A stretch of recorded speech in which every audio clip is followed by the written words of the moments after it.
Hello and welcome everyone. My name is Anuj. तो आज हम बात करेंगे इन्वेस्टमेंट के बारे में। इन्वेस्टमेंट क्या होता है, क्यों ज़रूरी है और इन्वेस्टमेंट के क्या क्या फ़ायदे हो सकते हैं। तो चलिए देखते हैं। पहला पॉइंट दे रखा है इम्पोर्टेंस ऑफ इन्वेस्टमेंट, यानी इन्वेस्टमेंट का क्या क्या इंपॉर्टेंट है। तो why investment is important for financial growth and securities. तो इन्वेस्टमेंट क्यों इम्पॉर्टेंट है फाइनेंशियल ग्रोथ और सिक्योरिटीज़ के लिए, तो यही हम सब चीज़ें देखेंगे। ठीक है, व्हाट इज़ इन्वेस्टमेंट। सबसे पहले देखा है इन्वेस्टमेंट क्या होता है। Investment means putting putting money into assets to grow wealth over time. यानी इन्वेस्टमेंट में हम क्या करते हैं, अपने पैसे को एसेट्स में डालते हैं टू ग्रो ओवर टाइम। यानी टाइम के साथ साथ जो हमारे पैसे की वैल्यू है वो क्या करे, वो इंक्रीज करे, वो बढ़ता रहे। जैसे लोग क्या करते हैं, जो पैसे हैं, लोग पैसे बिजनेस करके कमाते हैं। ठीक है, बिजनेस से कमाते हैं या फिर सैलरी से कमाते हैं। लोग जो जॉब करते हैं उसके उससे उन उससे उनको सैलरी मिलती है। तो लोग सैलरी से एसेट्स में मतलब घर खरीदते हैं या फिर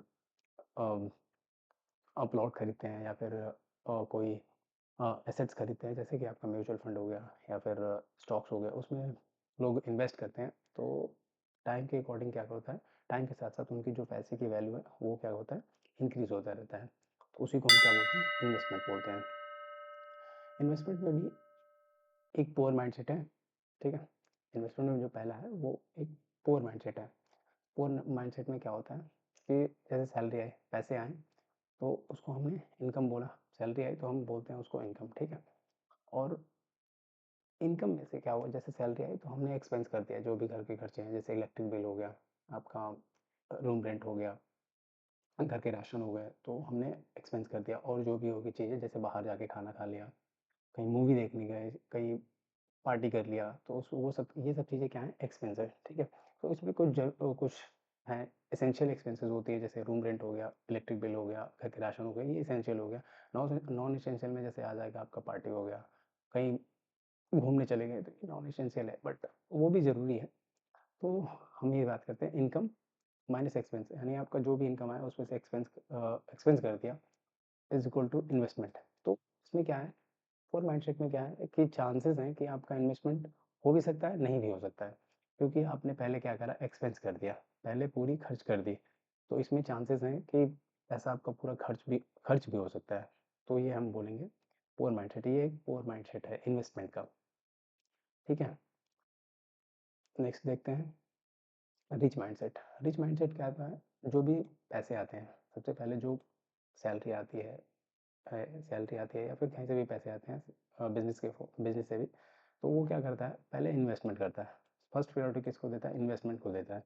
ठीक है, जैसे कुछ भी परसेंटेज, मान लो सपोज करो कि आपकी जो भी सैलरी है, सपोज करो कि 30,000 है, तो उसका एक फिक्स पोर्शन कर दिया कि 12% या फिर 15% हम क्या करेंगे, उसका मंथली सेव करेंगे प्लस इन्वेस्ट करेंगे। अब जो बच जाएगा, सपोज करो 85% आपका है, 15% आपने क्या कर दिया, सेव कर दिया। ठीक है, तो अब उसमें से जो भी 85% बचा उसके पैसे का, तो अब उसमें से क्या करेंगे, आप एक्सपेंस करेंगे। आपकी जो भी ज़रूरी चीज़ें हैं, जो भी नीड्स है, आप 85% में ही पूरी करेंगे। तो इसमें क्या है, इसमें रिच माइंडसेट में है, मतलब श्योरिटी है कि आप इन्वेस्ट करेंगे ही करेंगे। ठीक है, तो इसको हम बोलेंगे रिच माइंडसेट। इसमें इन्वेस्टमेंट होगा ही होगा। लेकिन पुअर माइंडसेट में क्या है कि आप पहले एक्सपेंस कर दे रहे हो, तो इसमें चांसेस नहीं है, चांसेस मतलब बहुत कम हो जाता है कि हो सकता है पैसा किसी महीने पैसा पूरा ख़त्म हो जाए और किसी महीने थोड़ा बहुत बचे, तो हो सकता है कि सेविंग हो। ठीक है, लेकिन हम ये वाले रूल अगर फॉलो करेंगे तो हो सकता है कि हमारी सेविंग होगी ज़्यादा। ठीक, आगे देखते हैं इसके बेनिफिट्स क्या हैं, इन्वेस्टमेंट के बेनिफिट्स क्या क्या हैं। तो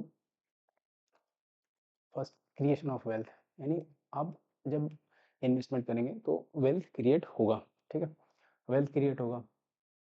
आपने कहीं पे भी इन्वेस्ट करते हैं, जैसे प्लॉट में इन्वेस्ट कर दिया या फिर आपने गोल्ड में इन्वेस्ट कर दिया, तो ये क्या होगा, समय के साथ साथ आपकी जो इन्वेस्टमेंट है उसकी वैल्यू बढ़ती रहेगी। ठीक है, प्लॉट में इन्वेस्ट करा तो उसकी भी वैल्यू बढ़ेगी, गोल्ड में इन्वेस्ट करा तो उसकी भी वैल्यू धीरे-धीरे बढ़ेगी। अगर आपने म्यूचुअल फंड में लगा दिया तो उसकी भी वैल्यू क्या होगी, धीरे-धीरे बढ़ेगी, ठीक है?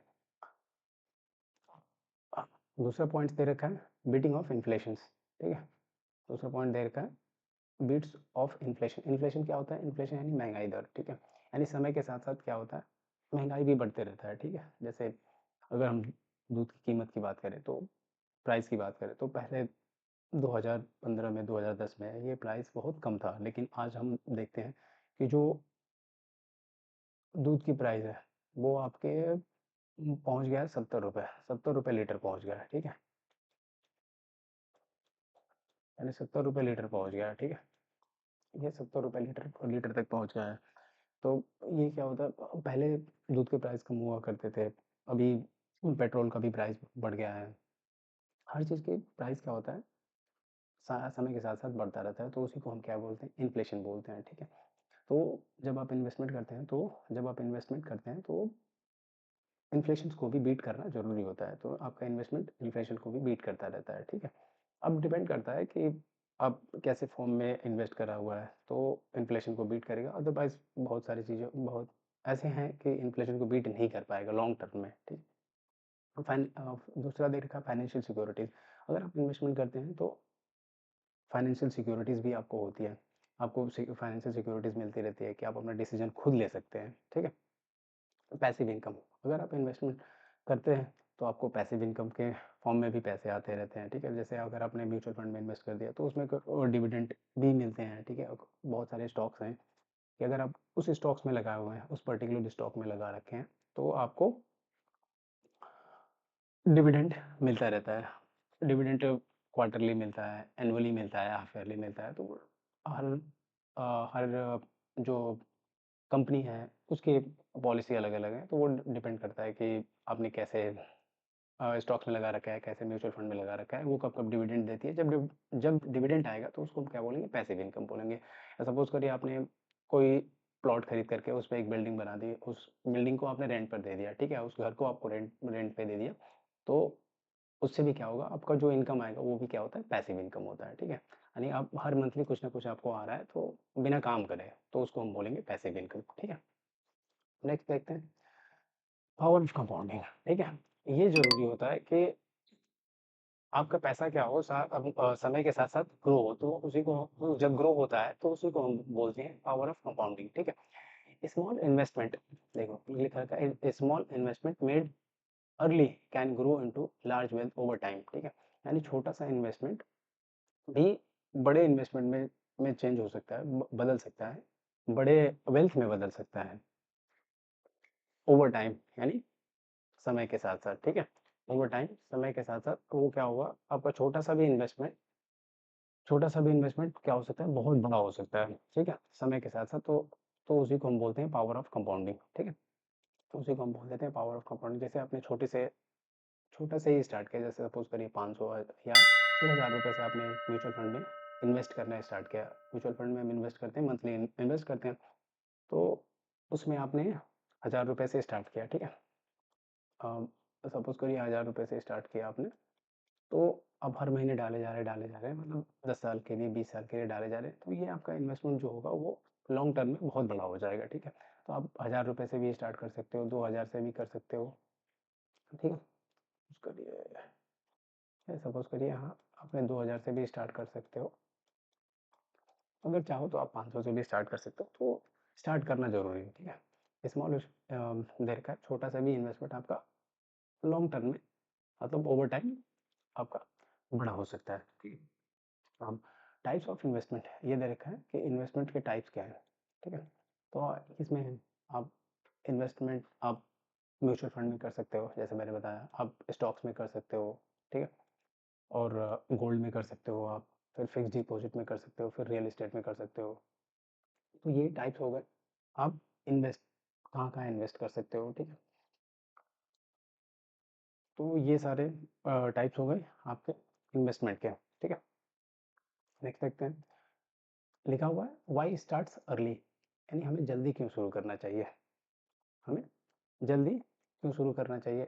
Starting early gives your money more time to grow through compounding, यानी जितना जल्दी आप स्टार्ट करेंगे, आपके आपने जो पैसा इन्वेस्ट कर रखा है, उसको ज़्यादा टाइम मिलेगा कंपाउंड होने के लिए, यानी ग्रो होने के लिए ज़्यादा टाइम मिलेगा। तो इसीलिए क्या है, ये ज़रूरी है कि आप जल्दी स्टार्ट करें, ठीक है? तो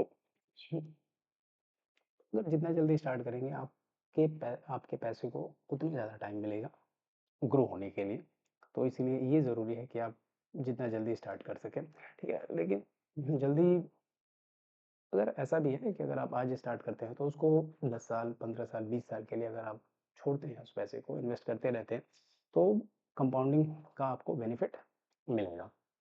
इसीलिए लोग कहते हैं कि, इसीलिए कहा जाता है कि इन्वेस्ट करिए, लॉन्ग टर्म के लिए इन्वेस्ट करिए। आगे देखते हैं। कंक्लूजन। इन्वेस्टमेंट हेल्प्स, क्या लिखा हो? Investment helps achieve future goals and financial freedom. Investment जो है, इन्वेस्टमेंट जो की जाती है वो एक पर्टिकुलर गोल के हिसाब से की जाती है, ठीक है? पर्टिकुलर जो हम करते हैं वो एक, मतलब इन्वेस्टमेंट जो हम करते हैं वो गोल ओरिएंटेड होता है। तो कोई जैसे कोई शादी के लिए इन्वेस्ट करता है, कोई सपोज करिए किसी को गाड़ी खरीदना होता है, किसी को टू व्हीलर खरीदना होगा, किसी को फोर व्हीलर खरीदना होगा, तो जो टू व्हीलर खरीदना होगा उसका टाइम पीरियड कम होगा इन्वेस्टमेंट का, जिसको फोर व्हीलर खरीदना है उसका थोड़ा सा टाइम पीरियड ज़्यादा हो सकता है। किसी को अगर अब बच्चे की शादी कर रही है तो भी ये एक गोल हो गया, अपने बच्चे को पढ़ाना, तो वो भी एक गोल हो गया। अपने लिए फाइनेंशियल फ्रीडम प्लानिंग करनी है तो वो भी एक गोल हो गया। तो इन्वेस्टमेंट जो होता है वो गोल ओरिएंटेड होता है, ठीक है? इन्वेस्टमेंट से आपको फ़ायदे मिल सकते हैं कि आपका गोल अचीव होगा तो आप फाइनेंशियली फ्री हो सकते हैं। फाइनेंशियली फ्री हो सकते हैं तो मतलब कि आपका जो टाइम है, उस टाइम पर आपका कंट्रोल होगा, ना कि किसी और का, ठीक है? तो ये होती है फाइनेंशियल फ्रीडम कि आप अपना टाइम आप अपने हिसाब से मैनेज कर पाएँ, ठीक है? अब अब मैं अपने बारे में थोड़ा बता देता हूँ आप लोगों को कि मैंने जैसा नाम अपना बताया, अनुज कुमार सिंह, ठीक है? मैं एक म्यूचुअल फंड डिस्ट्रीब्यूटर हूँ, एआरएन होल्डर हूँ, एआरएन नंबर मेरा ये रहा, एआरएन होल्डर हूँ। मैं लोगों को, मतलब अ, लोगों को म्यूचुअल फंड में इन्वेस्ट करने में मदद करता हूँ। तो आप म्यूचुअल फंड में भी इन्वेस्ट कर सकते हैं। बाकी फिक्स डिपॉजिट भी होता है, बॉन्ड भी हम देते हैं, ठीक है? Service like financial assets, tax assessment, children future assessment, retirement assessment, portfolio review, तो ये सारे सर्विसेज हैं जो हम प्रोवाइड करते हैं। अम, बाकी अभी जो मैं एम्पैनलमेंट हूँ, एनजे वेल्थ के साथ एम्पैनलमेंट हूँ। आप मुझे इस नंबर पर व्हाट्सएप कर सकते हैं या फिर इस पर ईमेल कर सकते हैं। बाकी मैं लिंक दे दूँगा आपको डिस्क्रिप्शन में। उस लिंक से आप डायरेक्टली आप अपने अकाउंट खोल सकते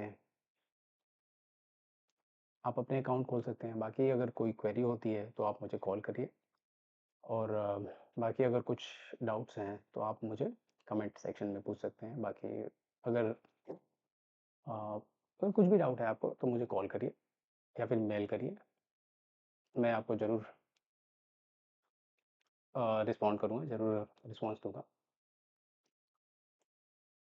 बाकी आपको वीडियो कैसा लगा आप मुझे ज़रूर बताइए। Thank you so much. Thank you so much for your patience. इतना टाइम देने के लिए बहुत बहुत धन्यवाद आप लोगों का। Thank you so much.